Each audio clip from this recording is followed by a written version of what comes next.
Histoire Géo au tableau te parle aujourd'hui de la gouvernance économique mondiale depuis 1944.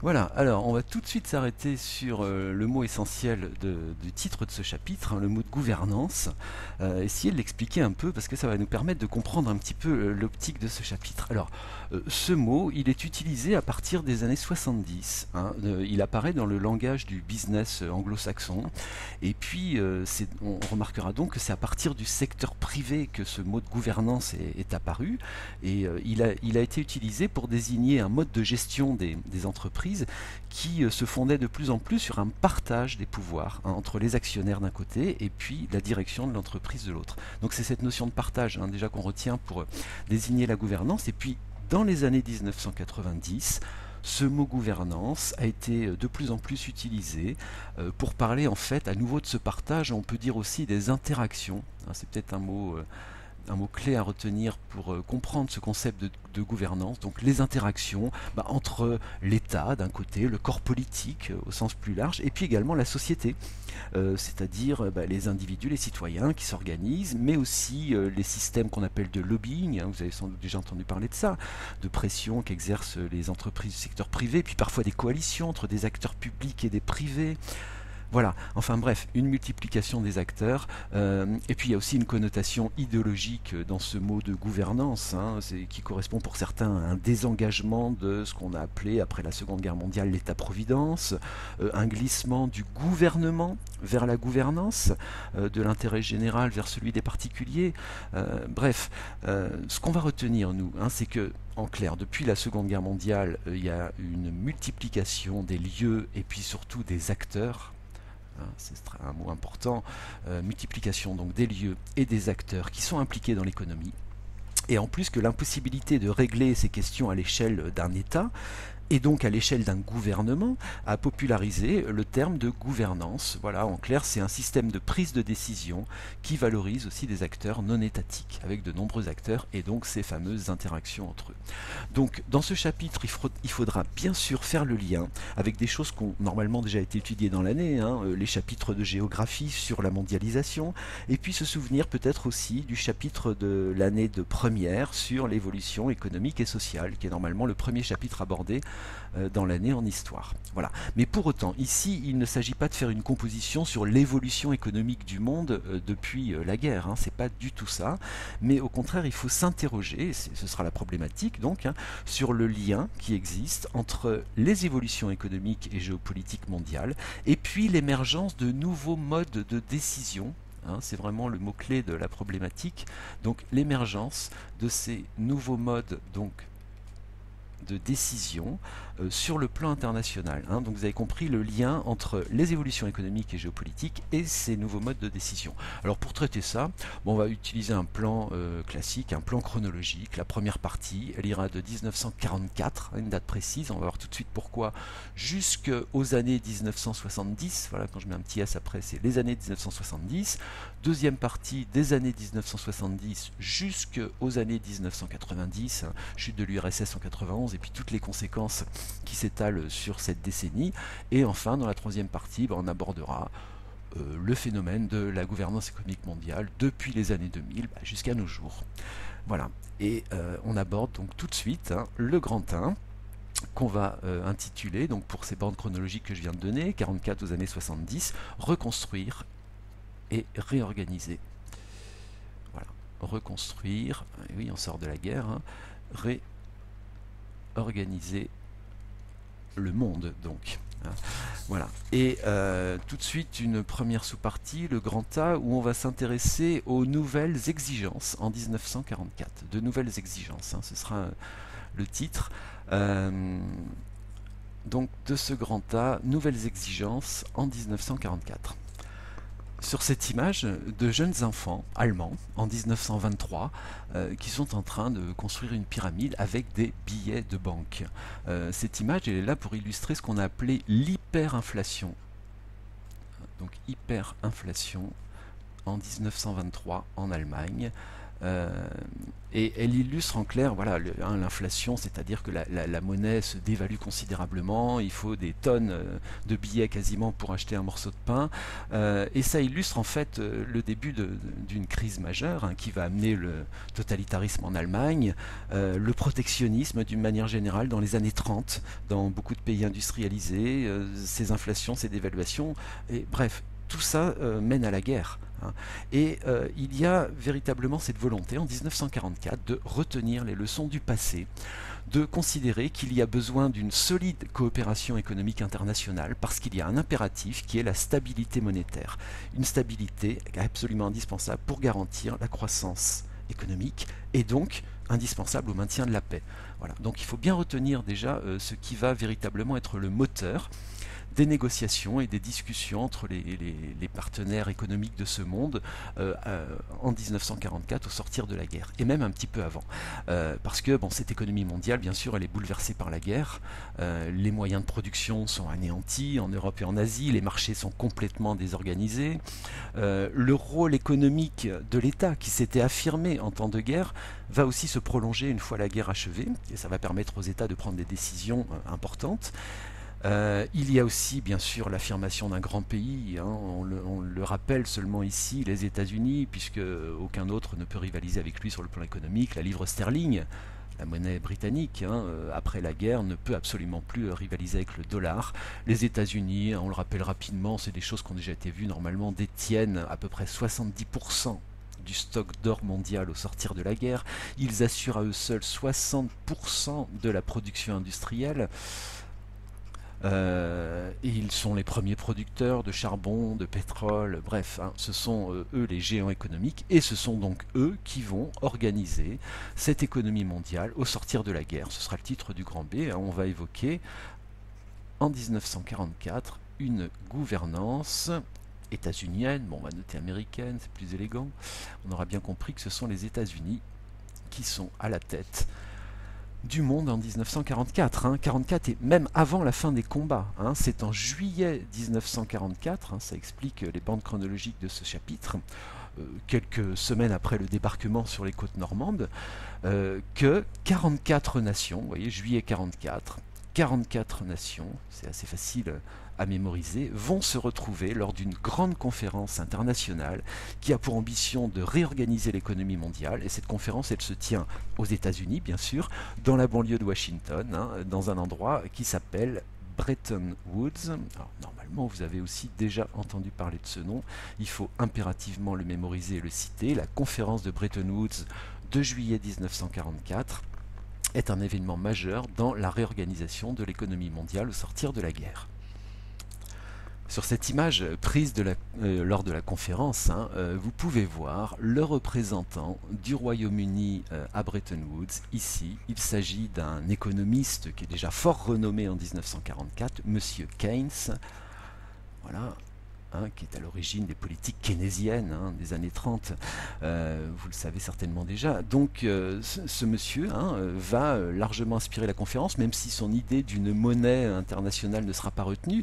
Vous observez à côté de lui le représentant de l'URSS, hein, puisque l'URSS est bien présente à Bretton Woods, alors allié des États-Unis, mais on retiendra tout de suite qu'ils vont se retirer du système en 1946, au moment des prémices de la guerre froide. Bien, alors, quel est le but de cette conférence? Eh bien, très clairement, il s'agit d'abord, comme on le disait précédemment, de stabiliser les monnaies, de stabiliser ce qu'on appellera le système monétaire international, SMI, d'empêcher qu'il y ait une guerre monétaire entre les États, et donc de créer des institutions économiques internationales. Et il y a donc 3 grandes institutions qui vont être décidées lors de cette conférence, hein. La première, c'est l'Organisation internationale du commerce. La seconde, c'est le Fonds monétaire international, FMI. Et la troisième organisation est la Banque mondiale. On la retiendra sous ce nom, même si à l'origine on l'appelle la BIRD, voilà. Et on retiendra aussi tout de suite que ces 3 organisations, et c'est significatif, ont leur siège à Washington, donc sont fortement influencées bien sûr par les États-Unis. Alors, l'OIC, l'Organisation internationale du commerce, est créée pour réglementer les marchés, mais on ne va pas en parler trop pour l'instant parce que cette OIC décidée à Bretton Woods va être rejetée par le Sénat américain et elle sera remplacée en 1947 par une autre organisation, l'Accord général sur les tarifs douaniers et le commerce, le GATT. On en reparle un petit peu plus tard.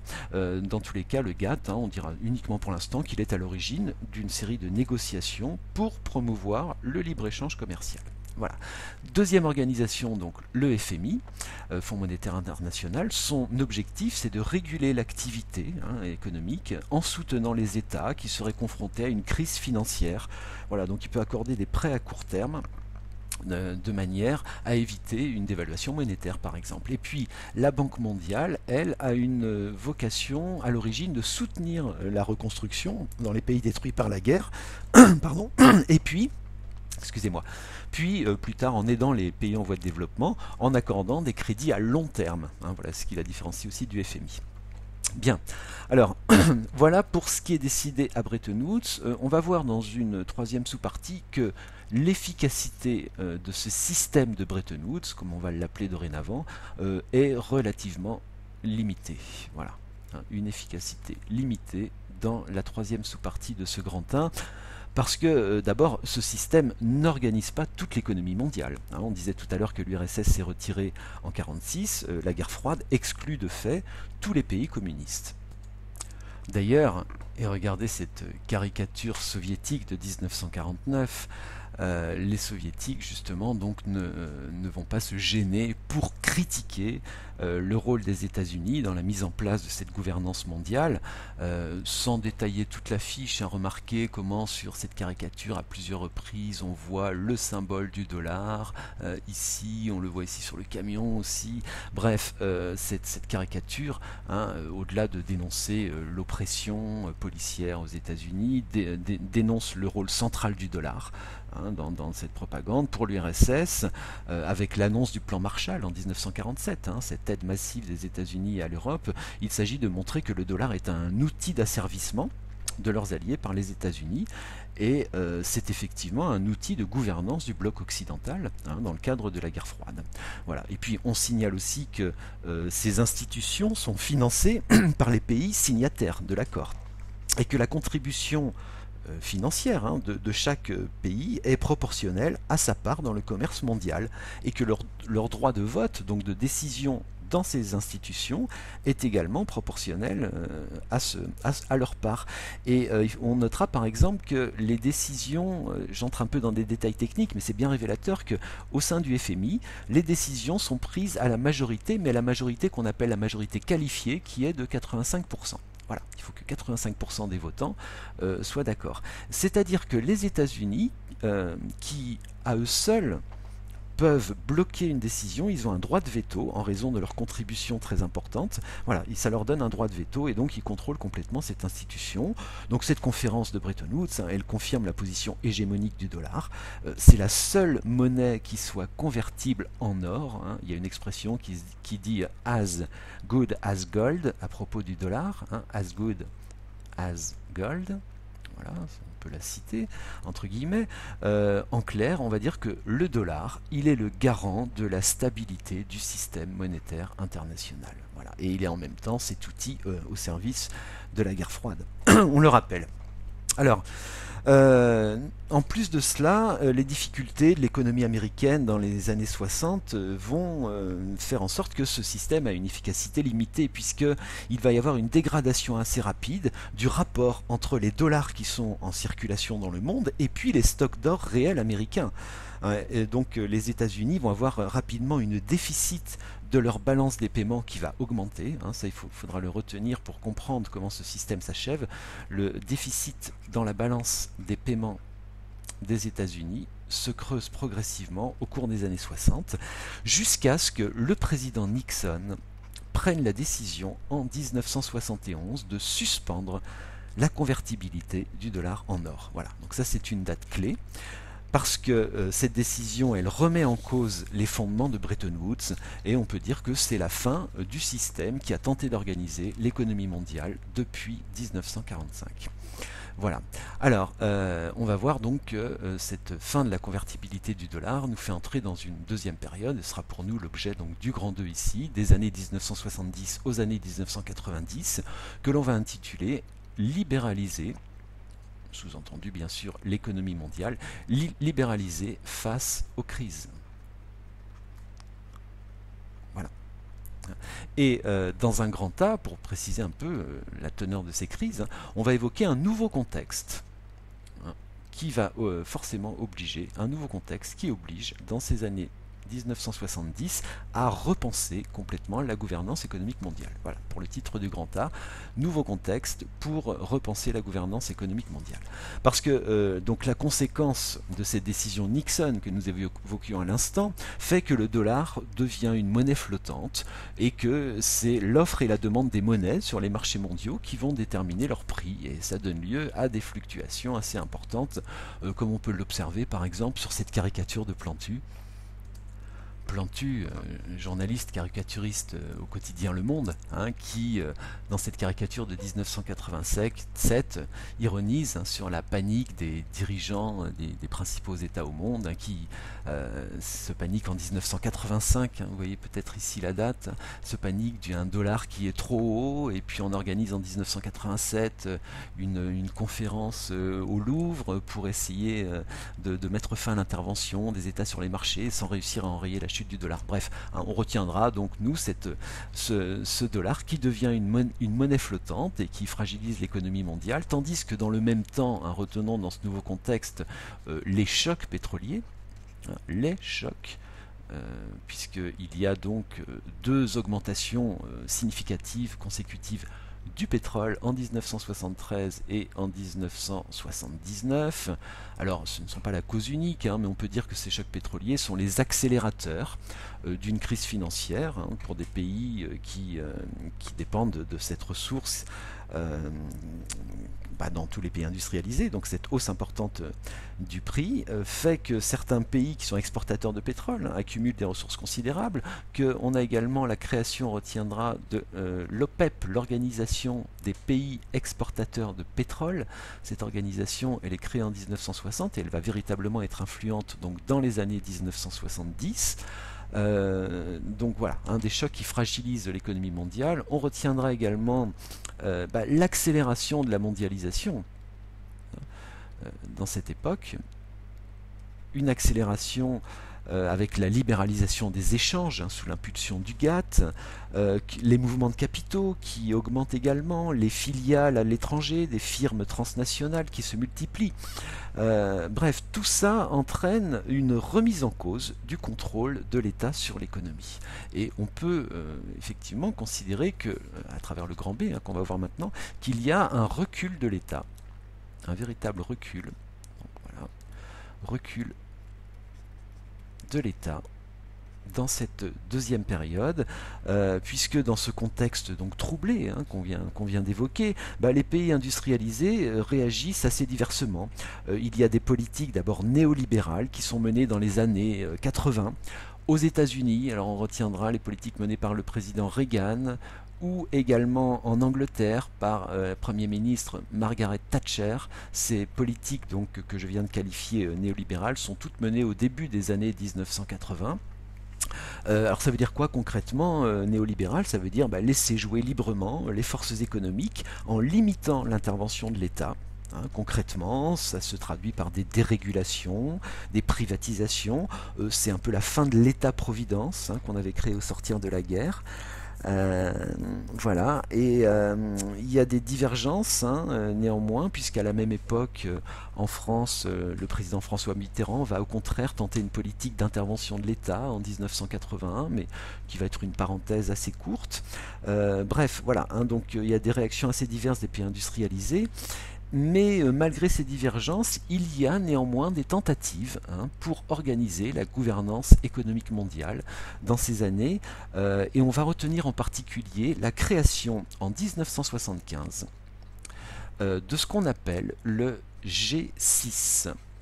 Voilà. Alors, le groupe des six, en clair, qui est créé à l'initiative du président français Valéry Giscard d'Estaing, ce G6 va très très vite devenir l'année suivante, en 1976, pardon, le G7.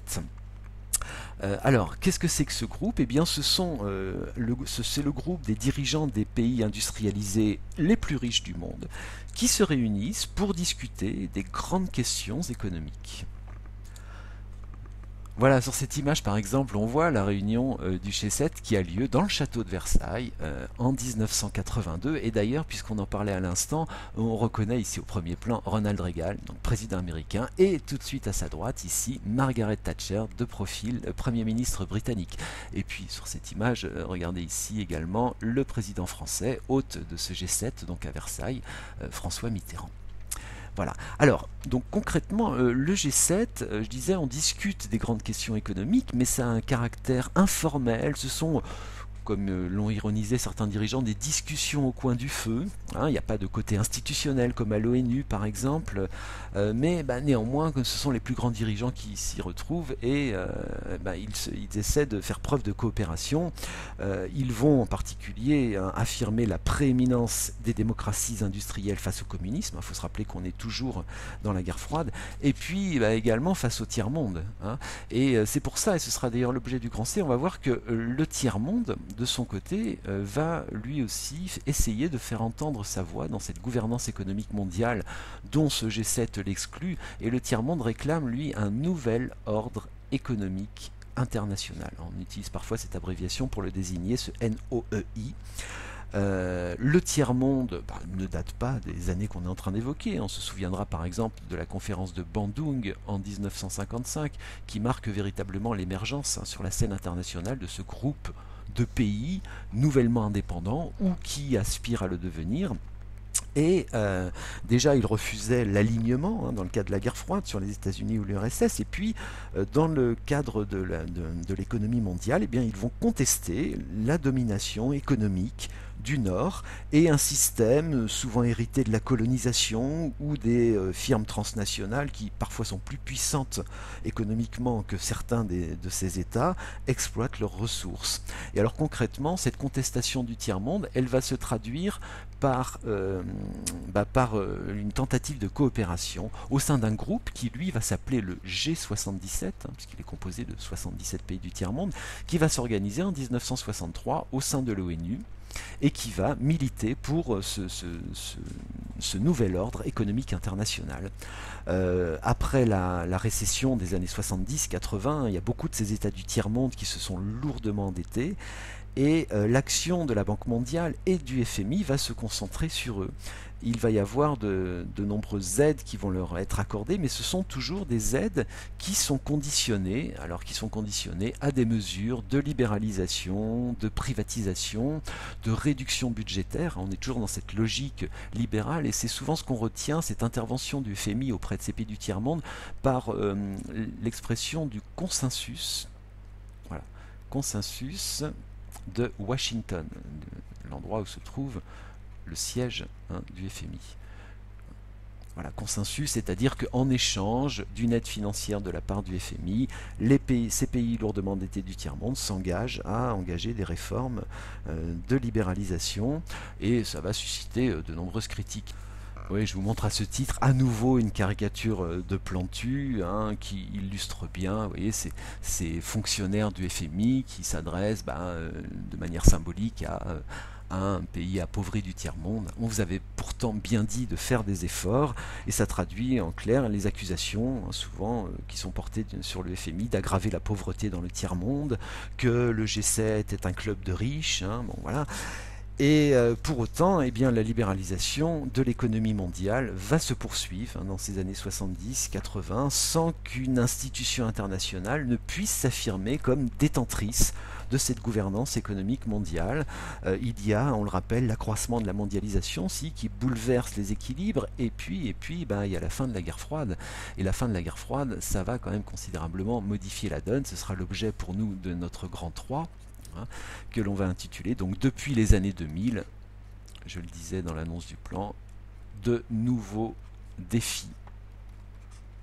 Voilà, dans un contexte mondial qui change radicalement. Tout de suite, on va voir dans le grand A que parmi ces nouveaux défis, eh bien, il y a l'extension du libre-échange. On a déjà dit qu'il y a une libéralisation dans les années précédentes, mais véritablement avec l'effondrement du communisme, eh bien, ce libre-échange va poursuivre son extension. C'est le triomphe du modèle capitaliste, car les États-Unis sont les chefs de file de cette gouvernance et ils vont imposer le libre-échange, l'idéologie libérale au monde. Un petit coup d'œil sur ce graphique qui va nous permettre de balayer toute la période depuis 1947 jusqu'en 2007 de l'évolution du commerce mondial à travers, suivez cette courbe rouge pour l'instant, à travers l'évolution des droits de douane aux frontières. Et vous voyez comment au sortir de la guerre, les droits de douane pouvaient représenter l'équivalent de 40% du prix d'un produit, et ces droits au début des années 2000 ici sont de l'ordre de 5% à peu près. Donc ça signifie que l'abaissement de ces droits de douane a considérablement accéléré le commerce mondial, tandis que dans le même temps, la courbe bleue que vous voyez ici représente le nombre de pays qui participent aux négociations du GATT, on l'évoquait tout à l'heure, puis à partir de 1995, puisque le GATT va changer de nom, on parlera dorénavant de l'Organisation mondiale du commerce, qui est créée ici en 1995, et voyez comment, à nouveau, on était à 131 pays participants en 1995, et ce chiffre bondit à 151 pays quelques années plus tard. Donc ça nous montre bien que dans les années 2000, il y a encore donc un nombre d'adhésions supplémentaires à l'Organisation mondiale du commerce, et comment donc le libre-échange, les marchandises vont circuler de manière encore plus facile à travers le monde. Donc c'est symboliquement la création de l'OMC en 1995. Vous pouvez retenir que ça correspond à une accélération de la mondialisation. Tout ce qu'on dit là et les éléments qui sont portés sur ce graphique, bien sûr, vous pouvez aussi vous en servir dans une composition de géographie sur la mondialisation. Voilà. Alors, malgré cette extension, les États-Unis sont confrontés à un déficit de leur balance des paiements et puis à un endettement croissant. Ce sera lié donc ça va être à l'origine de leur volonté de s'impliquer un peu plus dans des négociations économiques internationales. Alors, par exemple, en 2000, dans le cadre de l'ONU, il va y avoir de grandes négociations, des décisions, de grandes initiatives de lutte contre la pauvreté. Vous en avez sans doute déjà entendu parler, ce qu'on appelle les objectifs du millénaire. Voilà, les objectifs du millénaire à l'aube, donc puisqu'on est en 2000, de ce nouveau millénaire, c'est donc décidé à l'ONU, je viens de le dire, qui a pour objectif, donc à l'horizon 2015, de réduire considérablement la pauvreté. Bon, on peut dire que le bilan est assez mitigé, mais au moins il y a des initiatives prises dans le cadre onusien. Et puis, c'est justement ces inégalités de richesse que cherche à combattre l'ONU, et puis les mutations rapides de l'économie mondiale à la charnière de ces années 90-2000, qui expliquent une période de forte mutation de la gouvernance économique mondiale. Et ça va être pour nous l'objet du grand B, où l'on va parler, à partir donc de ces années 2000, d'une économie que l'on va qualifier de multicentrée. Voilà. Une économie multicentrée dans le cadre d'un monde de plus en plus multipolaire. Ça, c'est aussi des expressions que vous avez déjà entendues. En clair, très simplement, on va retenir que ça correspond à la multiplication des acteurs qui sont impliqués dans les décisions de l'économie mondiale.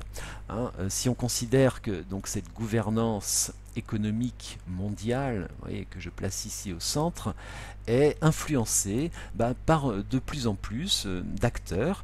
Il y a de plus en plus ce qu'on va appeler donc les organisations non gouvernementales, mais on pourrait aussi parler des syndicats, vous voyez, qui vont essayer de faire entendre leur voix et de peser sur les décisions prises dans l'économie mondiale.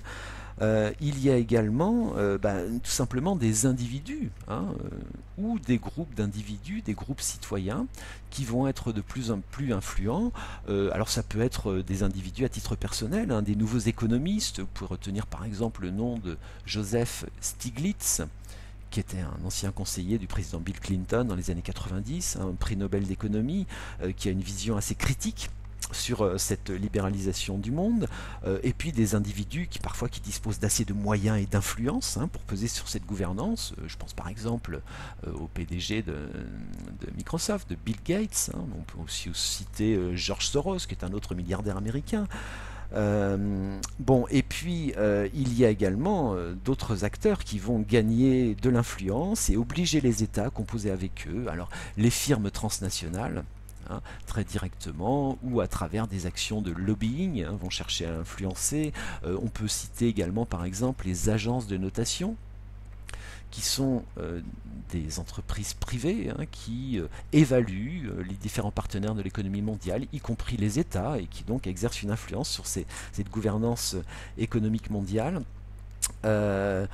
Voilà, bon, voilà, vous voyez un petit peu la multiplicité d'acteurs dont on va préciser, c'est pas un détail, qu'ils ont des objectifs qui sont souvent divergents. C'est les ONG, les syndicats et puis parfois les individus. Certains, en tout cas, on peut considérer qu'ils appartiennent à cette mouvance des altermondialistes. L'altermondialisme, vous en avez entendu parler dans les leçons sur la mondialisation en géographie, bien sûr. Et puis de leur côté, les firmes transnationales, les agences de notation, j'aurais pu également, il faudrait même citer les banques, les marchés financiers, qui exercent aussi leur influence, eh bien, ont une vision, bien sûr, on peut prolonger jusqu'aux banques, beaucoup plus libérale de la situation. Voilà.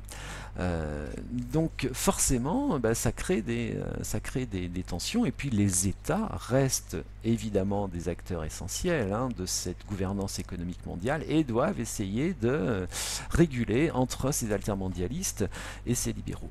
Voilà, mais c'est vraiment ce qu'il faut retenir sur cette multiplication des acteurs de cette économie multicentrée, et puis le rapport de force traditionnel de ce groupe des pays riches est bouleversé dans les années 2000 par l'essor des pays émergents. Bon, on le rappelle brièvement, mais ça aussi ça a été évoqué par ailleurs, de ces fameux BRICS entre autres.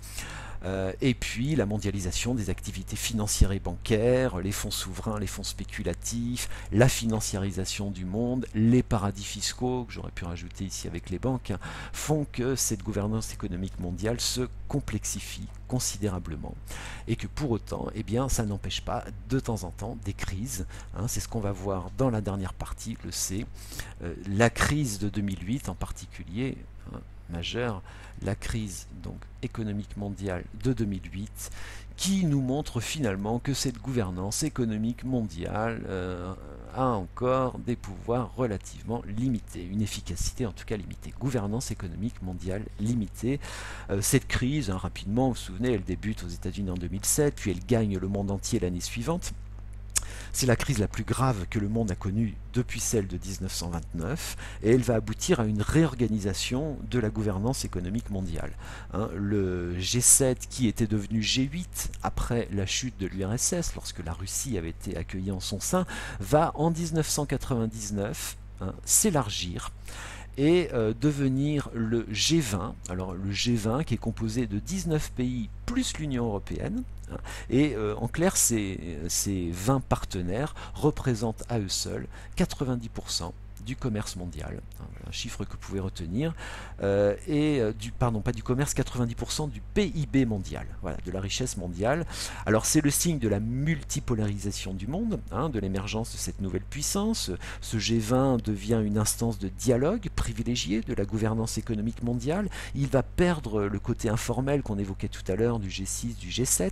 Il devient un vrai sommet des chefs d'État, et en 2008, il va créer un conseil de stabilité financière.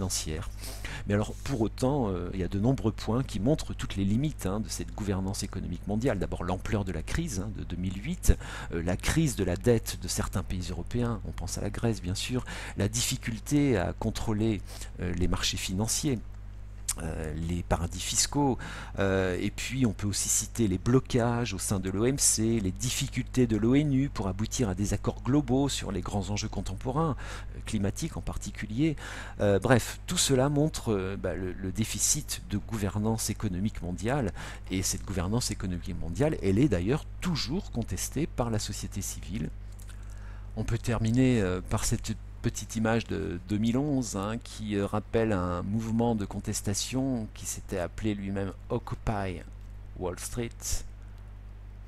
Wall Street, c'est le lieu où se trouve la bourse, la principale bourse aux États-Unis, à New York bien sûr.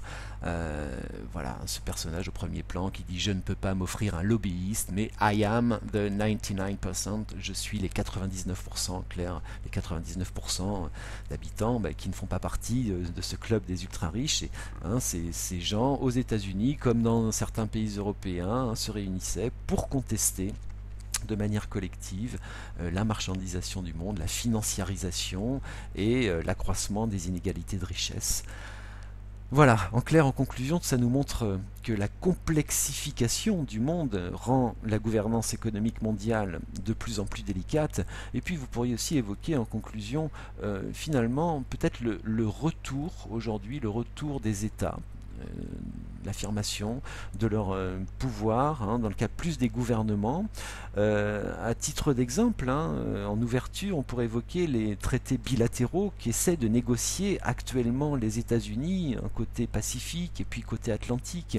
Côté Atlantique, on en entend parler dans les médias régulièrement, le TAFTA, qui viserait à une libéralisation des échanges totales entre les deux partenaires de part et d'autre de l'Atlantique. Et ce sont des négociations traitées entre l'État des États-Unis et puis les États européens. Donc on peut se demander finalement si ces traités ne sont pas le signe du fait que le pouvoir des États reprend finalement le pas sur la gouvernance mondiale. Ce serait une manière de contourner les paralysies et les blocages de cette gouvernance économique mondiale.